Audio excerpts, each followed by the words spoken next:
उपमुख्यमंत्री एकनाथ शिंदेंनी घेतली अमित शहांची भेट। फडणवीस आणि अजित पवारांशिवाय दोन्ही नेत्यांमध्ये अर्धा तास चर्चा।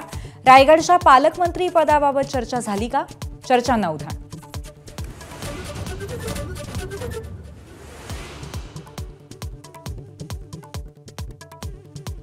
एकनाथ शिंदेंनी अर्थ खात्याबाबत अमित शहांकडे खंत व्यक्त केल्याची सूत्रांची माहिती। तर एकनाथ शिंदेंसोबत संबंध चांगले, ते अमित शहांकडे तक्रार करणार नाहीत, अजित पवारांनी केलं स्पष्ट।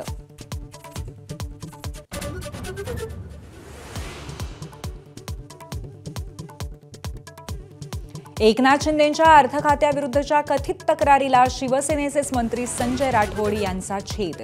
म्हणाले, निधी वाटपामध्ये असमानता नाही, माझ्या खात्याला प्रस्तावित निधी आणि अनुदान मंजूर।